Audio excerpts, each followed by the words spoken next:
Bonjour à toutes, bonjour à tous, bienvenue dans cette nouvelle émission On je dis tout, où vous le voyez, nous avons changé de décor, mais le concept, lui, ne change pas. Nous allons aujourd'hui parler de l'Ukraine.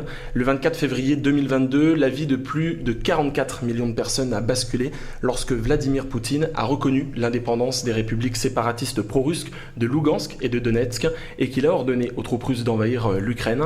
Depuis, la guerre dure depuis maintenant 70 jours, plus de 70 jours même, et nous avons la chance sur ce plateau de recevoir une réfugiée ukrainienne, Tatiana Bronina. Bonjour. Bonjour. Merci beaucoup d'avoir accepté notre invitation. Vous le voyez, aujourd'hui, nous recevons deux invités. Nous recevons également Philippe Bernard, qui s'est beaucoup engagé depuis le début du conflit dans l'accueil des réfugiés. Philippe, bonjour. Bonjour Mathéo. Merci beaucoup d'être avec nous tous les deux. Ça fait plaisir. On est ravis de vous recevoir. Et puis, comme d'habitude, bien sûr, un membre de l'équipe On Gît Tout. Et aujourd'hui, c'est Alexis Lysimac. Alexis, bonjour. Bonjour. Alors, je le disais, la guerre dure maintenant depuis presque 80 jours. Alors, la situation a beaucoup évolué depuis, elle évolue encore de jour en jour. Alexis, concrètement, où en est-on à l'heure actuelle ? Eh bien, malgré de nombreuses difficultés, l'armée russe progresse. À l'échelle du pays, les bombardements se multiplient et les civils sont les premières victimes. On ne va pas aborder le plan géopolitique, bien trop complexe, mais bien les principales informations. Mercredi 27 avril, lors de son rapport matinal, le ministre ukrainien de la Défense a annoncé la prise de plusieurs localités dans le Donbass et la région de Kharkiv. Plus récemment, de violents combats ont eu lieu et ont toujours lieu à l'heure actuelle, à l'heure où nous parlons, sur le site d'Azovstal, à Mariupol, une immense usine où sont retranchés des combattants ukrainiens. Vadim Boychenko, le maire de la ville, a annoncé que l'artillerie lourde, les chars et l'aviation étaient à l'œuvre dans cette offensive russe. Selon lui, environ 100 000 civils, sur les 400 000 habitants habitant à Mariupol avant l'offensive russe, sont encore sur place. Alors justement, on a parlé de l'aspect militaire, on a parlé de l'aspect humanitaire. Concrètement, au niveau des aides financières, qu'elles soient européennes ou américaines, est-ce qu'il y a eu du nouveau ces derniers jours ? Effectivement, Nathéo, et notamment du côté des États-Unis, avec Joe Biden qui a présenté un plan d'aide massif à l'Ukraine. Donc sur les 33 milliards proposés, il y en a 20 qui sont dus pour du matériel militaire, qui semble de plus en plus offensif, avec notamment des hélicoptères ou des drones. Il y en a 8 qui sont destinés à l'économie et 3 au soutien humanitaire. Cette rallonge doit permettre à Kiev de tenir encore au moins 5 mois. De son côté, l'Europe annonce plus de 10 milliards d'euros pour l'Ukraine après une collecte internationale. Aussi, le Parlement européen s'est accordé afin de débloquer 3,4 milliards d'euros dans l'optique d'aider les gouvernements de l'UE à couvrir des logements, l'emploi, l'éducation ou encore la santé pour les réfugiés. Alors que plus de 5 millions de personnes ont quitté l'Ukraine depuis le début du conflit, donc le 24 février, selon le Haut Commissariat des Nations Unies, les États ont bien compris que l'espoir dans ce conflit résidait dans la solidarité et notamment dans le soutien de celle-ci, notamment au niveau financier. Alors justement, pour parler de cette solidarité, quoi de mieux que de recevoir une réfugiée ukrainienne, Tatiana Bronina. Déjà, première question, comment allez-vous ? Nous allons bien, si on peut dire comme ça, mais c'est beaucoup mieux d'être ici maintenant pour nous parce que ça fait très peur de rester en Ukraine et la France fait tout pour nous aider, ça fait tellement plaisir et on est vraiment apprécié pour l'aide de toute l'Europe. Alors, vous venez donc de Kharkiv, ville située à une trentaine de kilomètres de la frontière russe. Vous êtes resté quelques jours alors que la guerre avait déjà commencé. Est-ce que vous pouvez un petit peu nous expliquer comment ça s'est passé ? Oui, c'était pour nous vraiment très étonnant parce que même quand les gens déjà parlaient de la guerre, de l'Amérique, il a parlé un peu dans les infos, mais nous, on ne vraiment croyait pas parce que je ne sais pas comment expliquer, mais nous, on est juste à côté de la Russie. Je viens de Kharkov, j'ai les parents là-bas.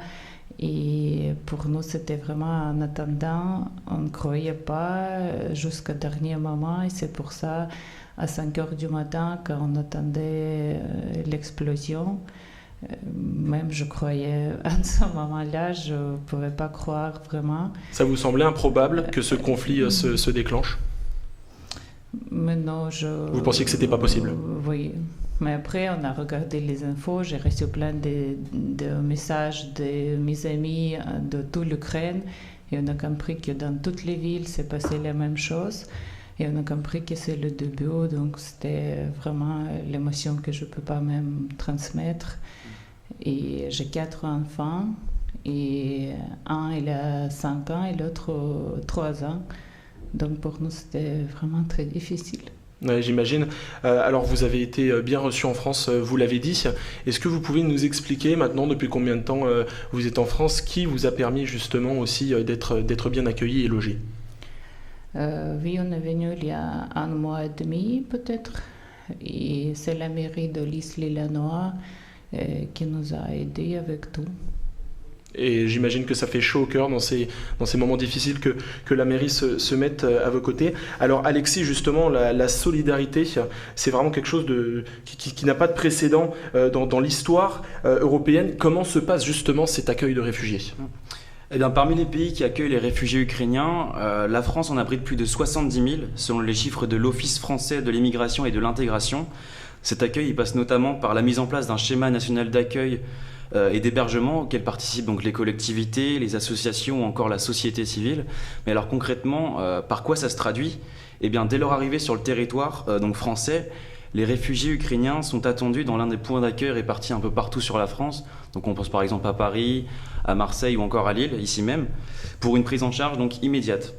Un premier hébergement d'urgence leur est alloué, donc une situation entre guillemets transitoire, avant l'accès à des solutions un peu plus stables, disons, telles que les familles d'accueil, donc plus durables.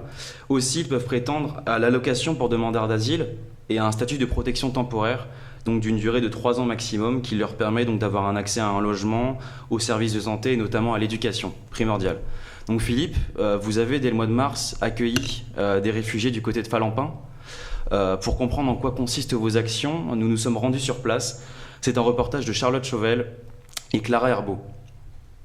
Il y a quelques semaines, notre super reporter Charlotte s'est rendue à Falampin, ici à quelques 20 km au sud de l'île, pour rencontrer Philippe Bernard. Face au sort des Ukrainiens, il a décidé d'agir avec d'autres membres de sa commune et s'est engagé pour les aider à une meilleure intégration sur le territoire français.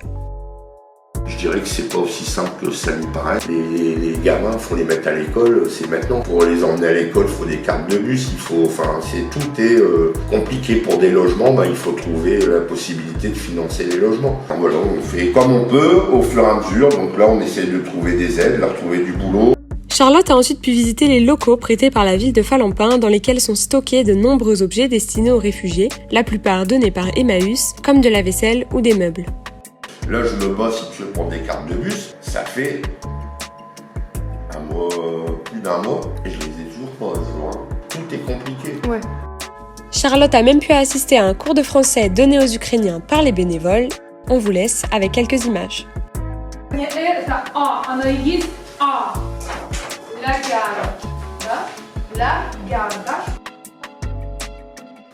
Manger. Tu habites dans une maison ou dans un appartement? Maison. J'habite dans une maison. Et c'est déjà la fin. On espère que ce mini-reportage vous a plu. À bientôt. Où est la noix de coco?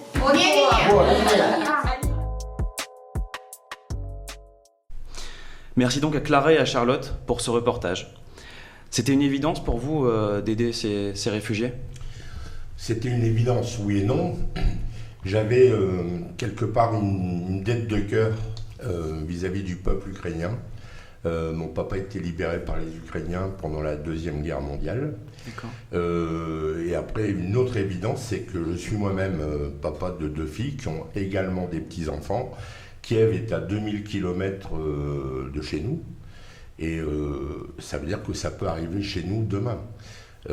Et que quelque part en tant que papa, je suis soucieux également de ce qui se passe pour nos amis ukrainiens, mais soucieux de ce qui pourrait se passer chez nous.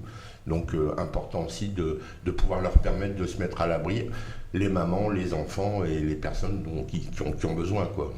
Le 12 mars, Le Monde a titré un article « Le désespoir des non-ukrainiens face à la différence de traitement ». Vous avez expliqué donc que Kiev se trouvait à 2000 km de la France.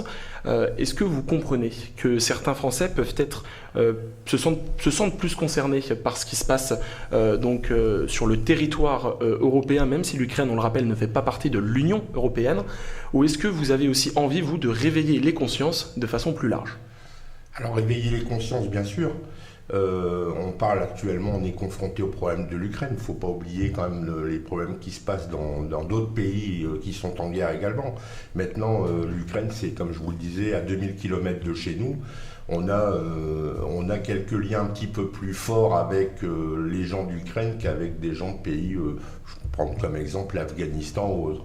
Bon, il y a un autre paramètre qui est important aussi, c'est que le flux migratoire des gens qui viennent se réfugier chez nous, c'est essentiellement, il ne faut pas l'oublier, des femmes comme Tatiana et des enfants. Donc rien que ça, déjà, ça suscite un émoi chez les gens et il faut se mobiliser par rapport à ça. Vous sentez que vous êtes suffisamment aidé par les pouvoirs publics dans vos actions ? Alors, je pense que tout le monde est confronté à une situation qui, de toute façon, était loin d'être préparée. Personne ne s'attendait à ça. Et c'est un petit peu la panade et chacun s'organise comme il le peut. Bon, il est clair que nous, en tant que particuliers, c'est beaucoup plus simple. On agit plus facilement, on a des moyens plus faciles. C'est-à-dire des moyens plus faciles? Des moyens, c'est-à-dire qu'il faut trouver des solutions, des transports pour les emmener faire les démarches en préfecture. Ils arrivent. Il y a déjà la première des grandes difficultés, c'est la barrière de la langue. Bien sûr. Et derrière ça, il faut aller faire des démarches administratives à la préfecture, des choses comme ça. Tatiana vient de l'Isle-et-Lannoy, moi, Falampin. On ne peut pas laisser les Ukrainiens qui arrivent chez nous et prendre le bus et le train. Ils ne connaissent pas, et venir à la préfecture, ils ne connaissent pas, et voir qui, quoi, comment, ils ne connaissent pas. Donc il faut les accompagner sur tout ce qui va être démarche administrative. Il faut être également capable de les calmer, de les rassurer. Ils arrivent dans un pays qui est inconnu, avec une langue inconnue. Il faut être capable de les rassurer. Donc essayer de trouver un accompagnement psychologique pour essayer de faire en sorte qu'ils se retrouvent à peu près avec une, si on peut le dire comme ça, une certaine sérénité. Et puis après, c'est de les aider du mieux qu'on peut. Alors les institutionnels, bien évidemment, ils sont prêts à nous accompagner. Ce qui est compliqué, c'est que c'est des machines administratives et il faut mettre en route des procédures, des lourdes machines. Ça prend énormément de temps. La difficulté, c'est que nos amis ukrainiens sont sur notre territoire et que c'est pas dans 3 mois qu'il faudra les aider, c'est maintenant. D'accord. Tatiana, vous sentez, vous, ces obstacles, justement? Alors, la langue, on l'a entendu, vous parlez quand même très bien français. Est-ce que vous sentez ces obstacles administratifs, les obstacles aussi quand vous prenez le bus, le train, ou des fois aussi la langue n'est pas totalement parfaite? Et puis quand est-ce que vous avez appris le français aussi? Mais moi, je l'ai appris chez nous. Je ne sais pas, j'ai toujours aimé le français. Je voulais l'apprendre. Et c'est pour ça que je l'ai appris il y a peut-être 20 ans à l'université. Et ça m'aide beaucoup. Je suis très contente de le faire. Et oui, bien sûr, on a aussi des difficultés, mais on essaie de ne pas demander à quelqu'un parce que je parle français, nous on se débrouille et on essaie d'aider aussi aux autres Ukrainiens qui ne parlent pas français, qui ont besoin d'aide, parce que maintenant on a déjà compris comment ça marche à la préfecture et j'essaie d'aider aussi aux autres Ukrainiens qui ont besoin. Parce que je suppose que vous n'êtes pas arrivée toute seule, vous étiez accompagnée de plusieurs personnes? Oui, je suis avec mes enfants, avec mon mari, avec maman. D'accord, ok. Et vous êtes venu par les convois humanitaires dont on a pu entendre parler, ou vous vous êtes débrouillé par vos propres moyens? Non, on est venu en train, on a pris le train de Kharkov.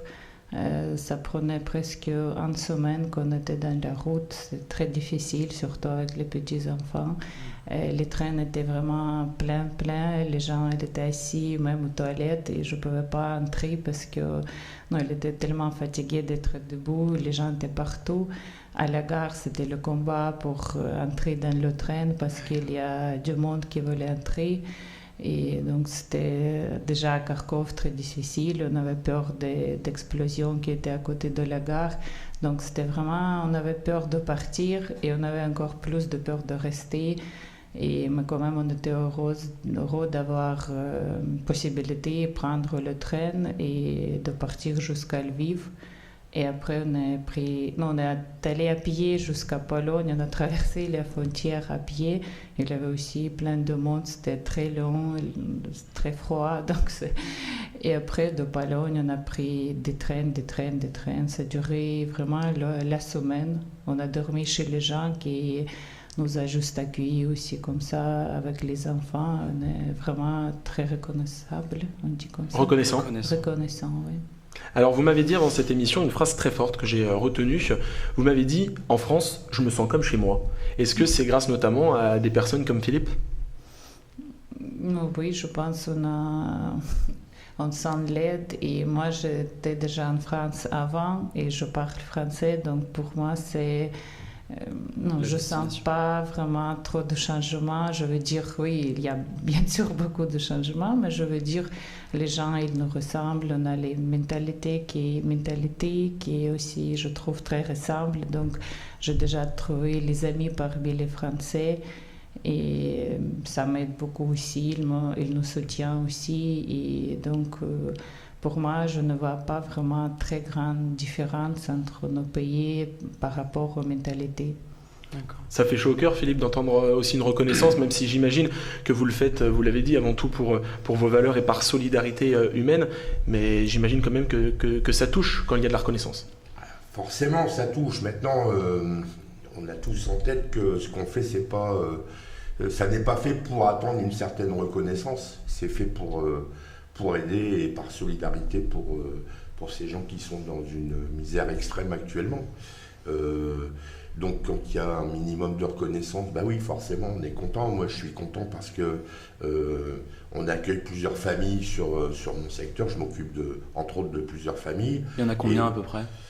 Alors moi j'ai accueilli 2 familles et maintenant je m'occupe d'une vingtaine de familles, alors pas logées chez moi, mais pour l'accompagnement administratif, on a mis en place des cours pour apprendre le français, on a fait appel également avec des amis, on a monté une structure où on a récupéré en don de la vaisselle, du matériel pour aménager des appartements, parce qu'on parlait tout à l'heure des logements, c'est ce qu'il y a aujourd'hui de plus compliqué à trouver.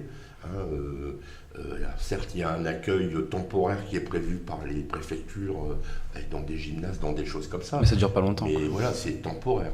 Bon, après l'accueil en famille d'accueil, c'est très bien, mais c'est aussi très compliqué parce que les gens aujourd'hui, moi les retours que j'ai, c'est oui, ok, super, on est prêt à s'investir, mais le problème c'est qu'on ne sait pas combien de temps ça va durer. On ne sait pas combien de temps ça va durer. Il n'y a pas beaucoup de familles volontaires. Donc il y en a, il y en a beaucoup, mais il y a un manque d'accompagnement des pouvoirs publics par rapport à ces familles volontaires. C'est-à-dire qu'elles savent déjà aujourd'hui pas trop comment et à qui s'adresser pour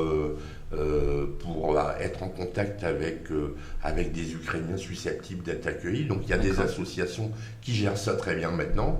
Donc des gens qui vont porter de l'aide humanitaire en Pologne, en Roumanie et qui reviennent avec des réfugiés.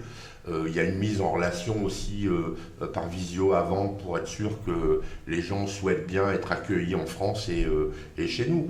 Donc, et avec les familles qu'on leur présente, quoi. Donc non, ça bouge bien au niveau des particuliers, mais on est un peu dans les gens ignorent un peu les différentes façons de procéder pour arriver à accueillir au mieux les familles. Donc vous pensez que c'est vraiment à cause de ça qu'en fait il y a un nombre assez limité de familles qui accueillent des réfugiés au final? Il y a beaucoup de familles qui accueillent des Ukrainiens.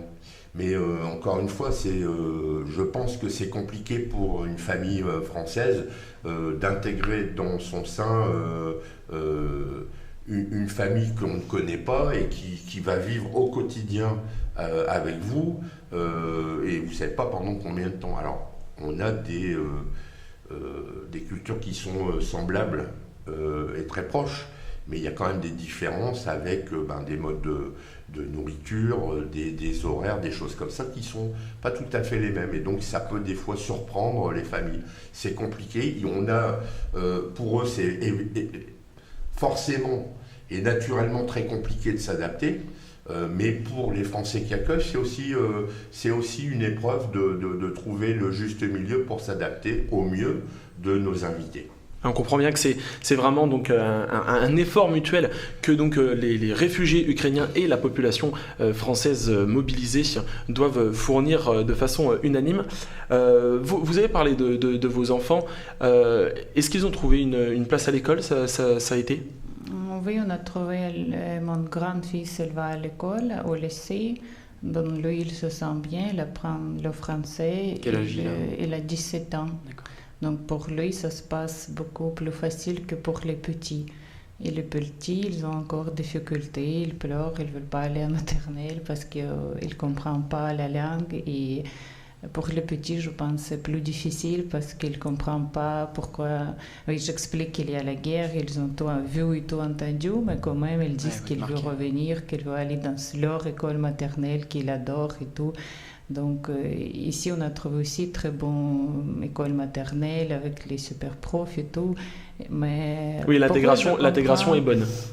Oui, mais je comprends qu'ils ne comprennent pas la langue et ils pleurent chaque matin qu'ils ne veulent pas aller parce qu'ils ne vont rien comprendre. Mais j'espère que ça va venir avec le temps. J'essaie de leur apprendre aussi le français. En parlant du temps, justement, vous pensez que vous allez rester à peu près sur une durée, vous ne saurez pas dire en fait combien de temps vous pouvez rester en France? Oui, on ne sait pas du tout. Ouais, on a compris que la situation de toute façon de ce conflit évoluait de jour en jour. Alors justement, comment vous faites pour vous tenir au courant de ce qui se passe? Est-ce que vous restez connecté aux médias ou est-ce que vous avez encore des proches, des amis, des connaissances qui sont restés en Ukraine et avec qui vous êtes en contact? Oui, bien sûr, je suis tous les jours en contact avec les autres Ukrainiens qui ont resté en Ukraine et j'ai quelques amis très proches qui sont toujours à Kharkov. Il y a les gens qui acceptent pas partir, mais vraiment ils peuvent pas laisser tout là-bas et même avec les enfants, je connais encore qui préfèrent de rester parce qu'ils n'imaginent pas l'autre vie que la vie en Ukraine. Et tous les matins, je commence ma matinée en prenant le téléphone pour regarder les nouvelles. Et oui, bien sûr, on est en contact tous les jours. Et j'ai aussi mon frère qui est encore en Ukraine. Et donc, il y a beaucoup de gens quand même qui ont resté. Philippe, les principaux convois humanitaires sont déjà partis d'Ukraine. Est-ce que vous avez senti le flux de migrants, de réfugiés sur le long terme diminuer ou est-ce que vous sentez encore que la pression est forte? Alors la pression reste forte et soutenue. Pour quelle raison? Parce que, et à juste titre, demander à des gens de quitter leur pays contraints et forcés par une guerre, c'est compliqué pour eux. Et la priorité pour les Ukrainiens, c'est de rester dans les pays limitrophes à l'Ukraine. Donc le flux principal de réfugiés, c'était sur la Pologne, c'était sur la Moldavie, c'était sur la Roumanie un petit peu. Mais on est sur des pays qui aujourd'hui sont submergés par le flux migratoire et n'ont pas les capacités d'accueil, non plus les capacités d'accueil, d'hébergement, de solidarité, tout ça. Donc par voie de conséquence, aujourd'hui, des associations sont en train de se mettre en place pour faire venir des Ukrainiens un peu plus loin, donc l'Allemagne, l'Espagne qui commence aussi à recevoir pas mal d'invités. Nous, Français, bien évidemment, Alexis, tu parlais tout à l'heure de 70 000, on est passé au-dessus des 100 000 réfugiés ukrainiens en France aujourd'hui. Les statistiques prévoyaient entre 150 et 200 000 réfugiés en France. Moi j'ai eu les chiffres par le consul d'Ukraine avec qui j'ai eu le plaisir d'échanger et de déjeuner. C'est quelque chose et ça continue d'arriver. Oui, c'est une situation, je le disais tout à l'heure, qui en fait évolue très vite. On le voit par exemple par rapport aux chiffres. C'est vraiment des chiffres et une situation qui de jour en jour ne fait que évoluer et vous ne savez ni quand elle s'arrêtera et ni dans quelles conditions. Alors, on souhaite que ça s'arrête au plus vite, bien évidemment. Nous, mais j'imagine nos invités ukrainiens, pareil. Enfin, le leitmotiv, c'est de retourner peut-être au plus vite en Ukraine, retrouver et leurs proches et retrouver leur vie, qui sera, à mon sens, plus tout à fait comme avant. Tatiana, tu parlais tout à l'heure de tes amis de Kharkiv. J'accueille moi-même sur Falampin une famille de Kharkiv, une maman avec ses 2 filles, qui me disait je ne sais pas quand je vais retourner parce que je n'ai plus de maison. Ma ville est transformée et j'ai peur de retourner, que mes filles voient la désolation. Les destructions massives qu'il y a pu y avoir parce qu'aujourd'hui ça bombarde très fort encore sur Kharkiv et compagnie, quoi. Donc et tout le secteur. Donc c'est ça qui est on sait pas quand ça va durer et combien de temps on va les recevoir. Mais en tout cas, vous êtes prêts à les recevoir. Ils sont chez nous et ils seront bien chez nous. Alors on l'a compris, donc voilà, un conflit aux conséquences désastreuses, avec une durée indéterminée. Le mot de la fin, maintenant, c'est déjà la fin de cette émission. Je vais vous demander à chacun de vous, le petit mot de la fin que j'aime bien demander, je vais vous demander de qualifier cette guerre en Ukraine par un seul mot. Alors c'est une question toujours un petit peu compliquée, je ne sais pas lequel de vous deux est tout de suite le plus inspiré. Je vais peut-être me tourner vers vous, Philippe Bernard. Je sais que je vous prends à chaud. Quel mot comme ça vous conviendrait ? Solidarité. Solidarité, c'est le mot d'ordre qui doit primer, selon vous ? Oui. Le Tatiana mot qui nous parle d'Ukraine, ou j'ai pas bien compris. Si on parle de la guerre ukrainienne en Ukraine, si vous devriez juste mettre un mot dessus. Votre ressenti personnel. Votre ressenti en un seul mot. Je sais pas. C'est compliqué. Hein. Ouais. Est-ce que vous La direz... tristesse. La tristesse plutôt. Ouais. Et ben voilà. Merci beaucoup en tout cas d'avoir été avec nous. Merci. C'était vraiment un plaisir de vous recevoir tous les deux. On vous souhaite à tous les deux, bien sûr à Tatiana, bon courage pour la suite, en espérant bien sûr que ce conflit s'arrête au plus vite. Nous c'est comme d'habitude, on ne se quitte pas. Alexis, que vous aurez le plaisir de retrouver certainement pour une autre émission. Alexis, merci beaucoup. Merci à toi. On reste en contact sur nos réseaux sociaux, notre page Instagram, Facebook. On je dis tout, vous pouvez vous abonner, commenter bien sûr, et puis on l'a dit, on est vraiment partagé bien entendu, et puis on est très attentif à vos retours. On se dit à bientôt dans une nouvelle émission pour On je dis tout.